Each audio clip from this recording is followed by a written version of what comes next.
Welcome back. Today we're going to talk about something a little different, a pair of affordable earbuds. And this one, although the box says Temperament, the model is X10, it's actually by KS Earphone. So how it was described to me, it was KS Earphone, Temperament X10, and it's actually a follow-on from their previous model, and I will talk about that in a second as well. But this is what it looks like.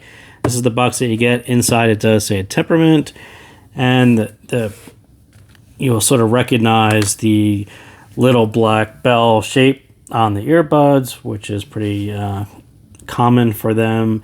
So they talk about this wire modular system, and I don't have that bit, but what that really means is there's almost 3 different versions of this, and this is the 3.5 millimeter version, and the cable is actually super nice. It's a little, or quite a bit thicker than what you're typically going to receive at $26. But what they do is they have a second version, which is a 3.5 to 4.4 millimeter, kind of an extended cable. If you want to convert from 3.5 to 4.4, then I think they actually also offer a 4.4 version. But this is the standard, cheapest, most basic version. So quite nice. A little bit surprised. It's done quite well for $26. And this is what I was talking about. And you also get some foams in the box, kind of a black and white set. So this is how it was mostly described to me when they first said if I was interested in reviewing it. So the X10 is a follow-up to KS Earphones, not Yincrow's X6, but there's this previous model that they did, X6, and you can kind of see where they've improved it and where they haven't. And a lot of it really is just going to come down to the driver. This is a second generation driver. This was the first generation driver, but everything else is very, very similar, including the aviation grade aluminum magnesium alloy. I mean, really nice shells. This is actually the first bell-shaped one that I think I've listened to, maybe the second one, but yeah, it actually is quite comfortable for me, so I don't really have any issues with that. And the cable, although it is a little bit thicker and a little bit heavier than what I would typically see on a bud at this price, it's done quite well. So no complaints there. And you also get this Temperament bag as well. So we'll kind of jump into it and say, so what is it part 2? Part 1 was, it is a follow-on from X6. Part 2, what is it? $26 neutral, slightly bright bud with enough resolution, detail, and stage to keep me engaged. I think for $26, and this is probably the first KS earphone I've actually listened to. Their execution on the signature, and we'll look at it in a second, is actually done very, very well. I mean, it's kind of surprisingly well for $26. And the quality of the driver, again, it's the whole package together was actually done very well for $26. So who should buy it? The sound is neutral, so people who really like clean and clear mids, where the mids and the upper mids have all the focus, that's exactly who it's targeting. There isn't any real boost to the bass or the treble, but I really do like how the bass and the treble are relaxed and the focus is right in the middle. It's very much a Flatliner. So let's take a look, and this isn't really going to work on camera all that well, but perhaps if you squint. So their frequency response, this is the only one I could find that they provided, and essentially it is a flat line. It's a slight dip, kind of a slight roll off in the bass, and there's kind of a nice, beautiful arc over in the treble, but this is basically a flat line tuning, and that could have gone either way, right? So your traditional V-shape is really good at hiding, kind of iffy drivers. Put a lot of bass on it, put a lot of treble on it, and hope people don't notice the resolution and the graininess in the middle. But when you do a flat signature like this, you're essentially opening up the whole sound and saying, take a look at what this driver can do, and exactly what this one is doing with this type of signature. And the 16 millimeter or 15 millimeter or whatever they call it, one is, I think the outer is 16 and the inner is 15, but really, really well done to pull off this signature at $26. So it actually sounds like a more expensive set that they decided to lower the price point on. So it's using some more expensive parts that they probably had but offering it at a cheaper price, that's exactly what it sounds like. And so that's what I meant by flatliners. The signature response is basically flat, and people who are into that signature, this one is targeting you. People who aren't familiar with that signature, this is a $26 ticket to hear what that sounds like in an earbud format. And even on IEMs, that flat signature, low pinna, all these things that really open up the mids and make sound and make signatures that are more mid-centric. Really, really nice sets when they're executed well, and this one's actually executed quite well.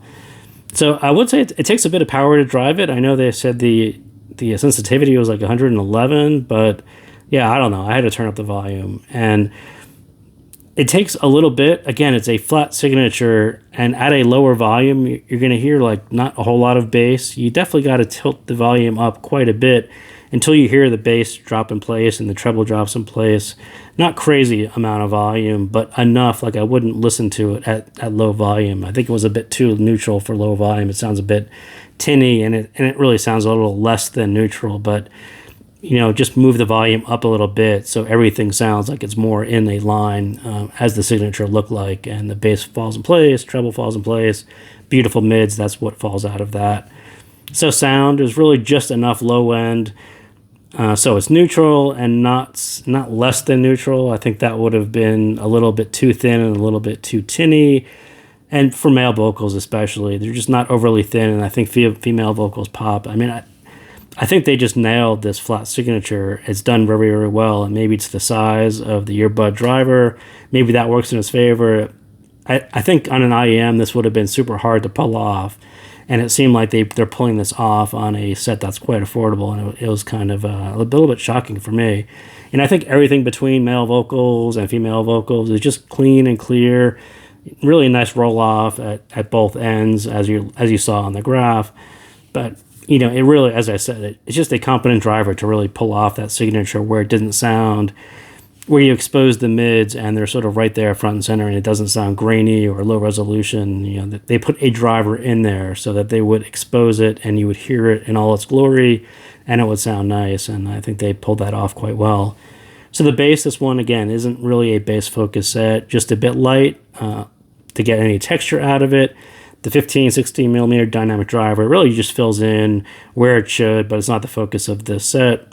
The focus is all in the mids, and really it has that U-shaped set. Again, it's kind of flat, so there is no real bleed into the mids. It kind of comes off as not U-shaped, but actually a very, very shallow V-shape. And there's just not that many IEMs in a flat signature like that, so I don't know why I said it was U-shaped, but it's not U-shaped. There's no real bass boost to it. It's kind of rolled off at the end. But anyway, the IEM sounds with that bass level. There's just no heavy bleed at all. There's no bleed. And you can hear quite a bit of detail and clarity with less bass in the background, right? This is flat executed well. There isn't really any bass bleeding in. There's no treble peakiness. This is just all mids executed as they should. Nice execution of the signature, not what I expected at the price point, but at the same time, maybe it's more appealing to reviewers. Like I heard it and then I looked at the graph and I'm like, wow, they really pulled this off really, really well. I mean, almost an entirely flat signature, and you really can't hear any driver, not really having performance problems. At this price point, to pull that off, I think it sort of hits the reviewer in me or the hobbyist in me like, wow, this is a really nice set to hear something a little bit unique at a price point that is quite affordable. But if this was 5 years ago or before I started listening to IEMs, I'd be like, where's the bass? It doesn't really sound right. It's not all that pleasing. So I do think it sort of falls into that preference that you have to be quite a bit of a flatliner and really seeking out this signature that is almost perfectly flat for you to really appreciate what they did. So yeah, I think the reviewer in me appreciates it, but I'm not sure the random person on the street or one of your family members would appreciate the flatness to it. So the treble, again, dynamic driver treble, it extends enough to where it's just less noticeable that it is arcing over and rolling off. I think they got the extension just enough, and that actually works out quite well. The mids are very engaging, and the treble just needed to to be present without any real peaks or any fatigue or anything odd happening, and that's exactly what it does. And like the bass, it's just there to complement the mids and make them sound better, and that's exactly what it does. Stage, again, everything is sort of the recipe for success to get all this working right and sounding as a really nice experience, done quite well.